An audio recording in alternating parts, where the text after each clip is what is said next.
Il y a quelques temps encore, les EHPAD n'étaient pas forcément informatisés. C'était un peu le parent pauvre, on va dire, du secteur de la santé.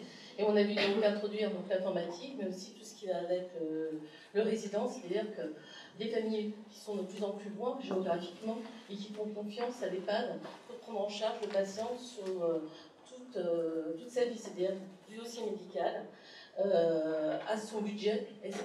Donc l'EHPAD devient responsable d'un périmètre de gestion qu'elle n'avait pas du tout avant.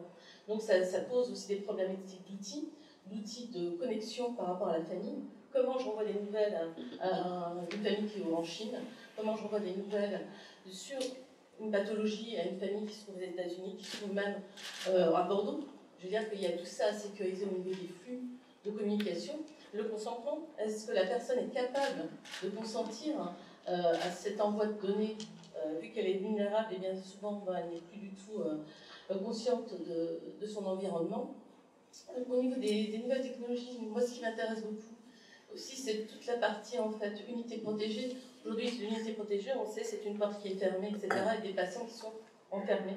Et je pense que les nouvelles technologies peuvent nous permettre aussi de sortir ces patients de ces chambres, je veux dire, de pouvoir leur donner un extérieur et pouvoir les accompagner un peu plus longtemps dans de meilleures conditions.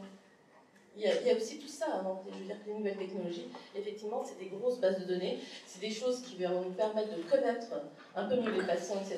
Mais il faut que ça nous aide aussi à mieux accompagner le patient et très loin, beaucoup plus loin. Mieux l'accompagner au niveau du domicile, parce que le patient, demain, va rester très longtemps à son domicile. C'est-à-dire qu'il n'est pas raisonnable d'hospitaliser ou de mettre dans une résidence un patient parce qu'il est âgé. Il est tout simplement, il n'est pas trop stable par moment, 2 heures peut-être dans la journée, mais il va être un petit peu enclin à tomber, etc.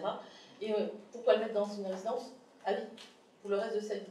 Donc je pense qu'on cherche ces outils-là, ces outils de demain.